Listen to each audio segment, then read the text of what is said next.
Every morning, roughly 21 million barrels of oil pass through a gap in the ocean 33 kilometers wide.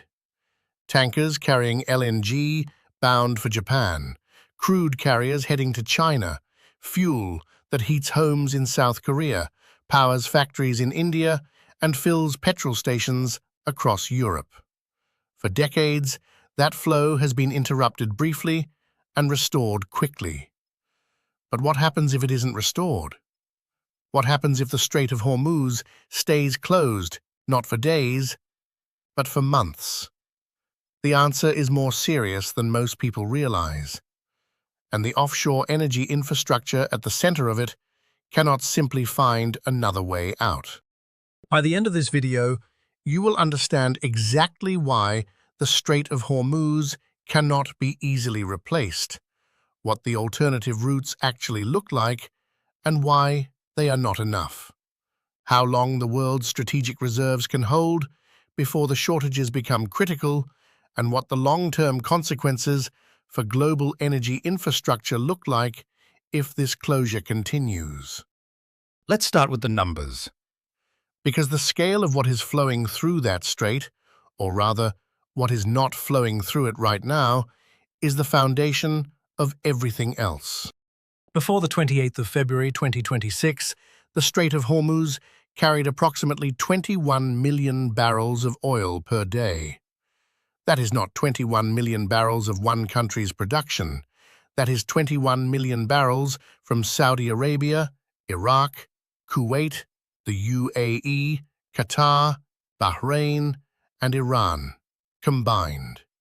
All of it funneled through the same 33-kilometer gap before it can reach the open ocean and the markets that depend on it.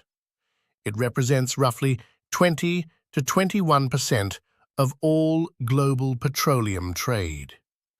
Every fifth barrel of oil consumed anywhere in the world was, until recently, passing through that strait. Add the LNG. Qatar alone supplies 20% of the world's liquefied natural gas, and almost all of it exits through Hormuz. Europe gets 12 to 14% of its LNG from Qatar. Japan sources 57% of its total oil imports through the strait. South Korea, 68%. China, a third of all its oil.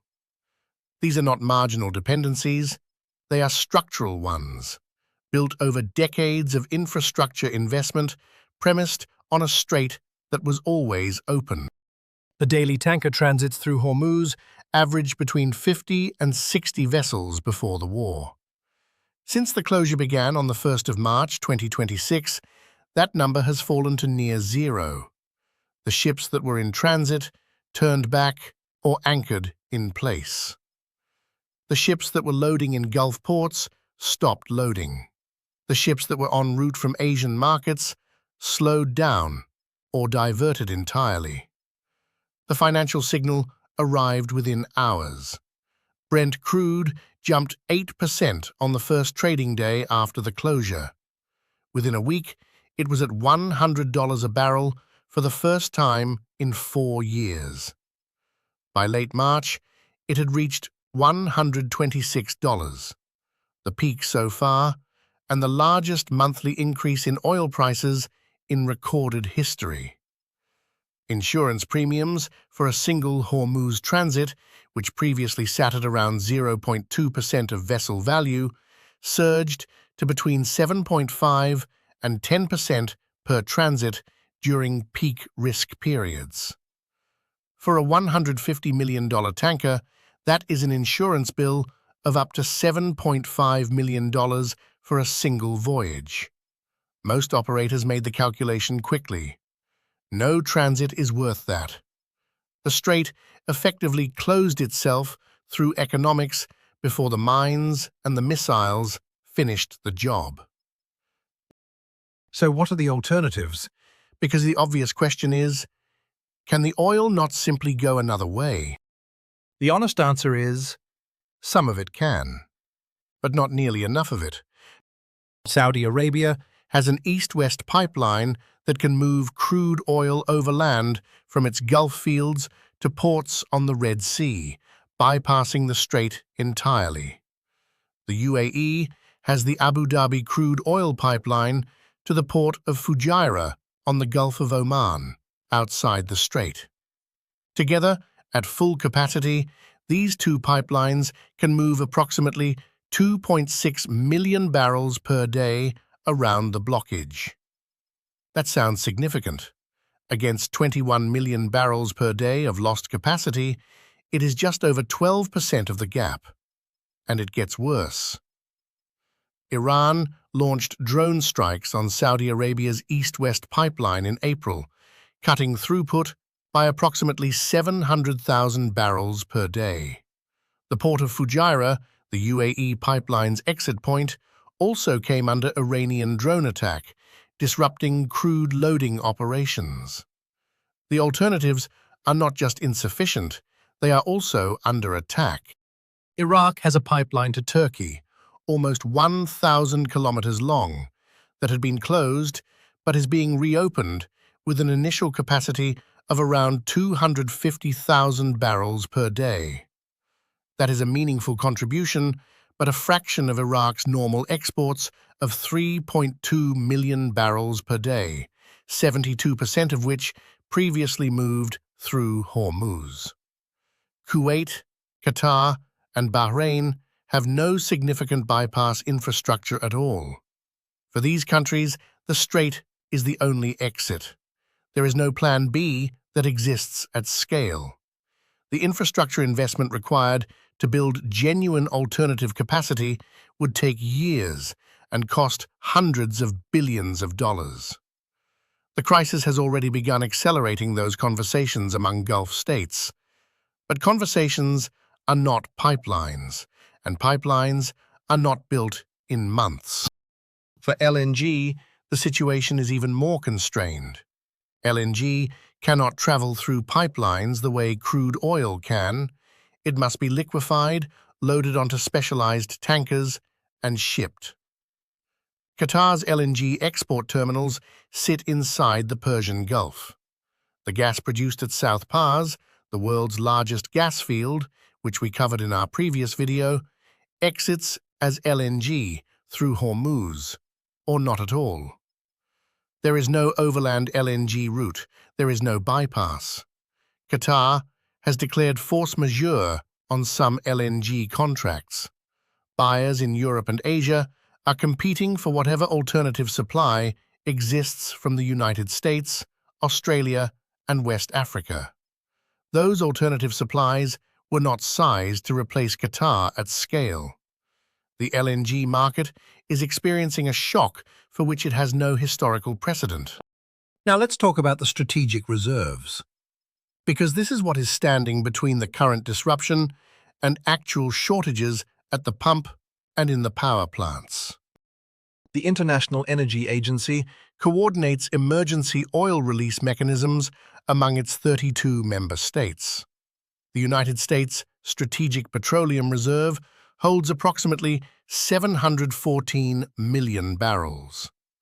IEA member states have already released 400 million barrels in a coordinated effort to suppress prices and maintain supply. That sounds like a vast amount of oil. In the context of a closed Hormuz, it is not. The IEA's coordinated release capacity, roughly 2 to 4 million barrels per day from member state reserves, can theoretically offset 30 to 45 days of lost Hormuz transit capacity under optimal conditions. We are already past that window. The reserves are being drawn down, and drawing down reserves today creates a replenishment problem tomorrow. When the strait eventually reopens, markets will need to absorb additional demand to refill strategic inventories on top of baseline consumption. That dynamic will keep prices elevated for months after the crisis ends, not just during it. The Atlantic Council, one of the most credible energy policy bodies in the world, has been direct about what comes next if the strait remains closed into May and beyond.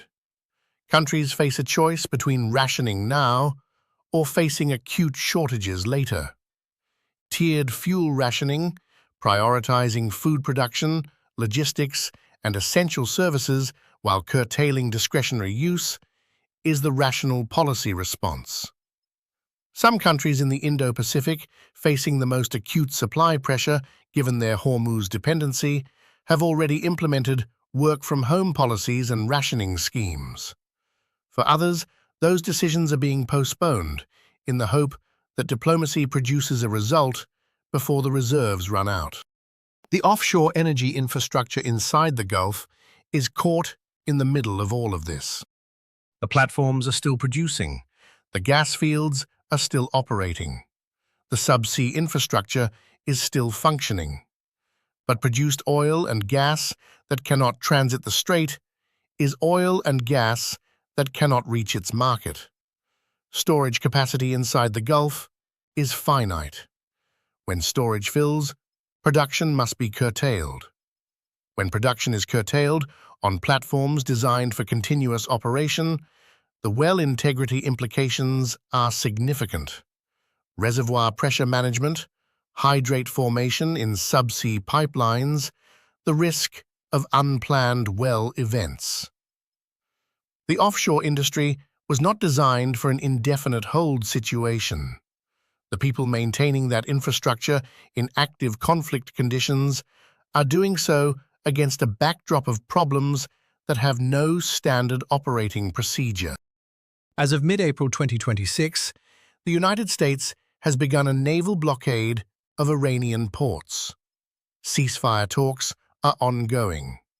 France and the United Kingdom are organizing a multilateral defensive mission to establish safe passage through the strait. Oil prices are near $110 a barrel and still volatile. The timeline for any resolution is measured in weeks at best, months at worst. The Strait of Hormuz has been the subject of hypothetical closure scenarios for 50 years. Energy security analysts, military planners, and economists have modeled what a closure would mean, and virtually all of those models concluded that a sustained closure was too costly for any actor to seriously contemplate. The war that began on the 28th of February demonstrated that those assumptions were wrong. The gap is 33 kilometers wide. Through it flows a fifth of the world's oil. Right now, almost none of it is moving, and the infrastructure that was built over decades to extract, process, and export it is waiting. On platforms, in pipelines, in storage tanks, and in the calculations of the people who built their energy security on the assumption that the strait would always be open. It was not a question of if, it was a question of when. And now, everyone knows the answer.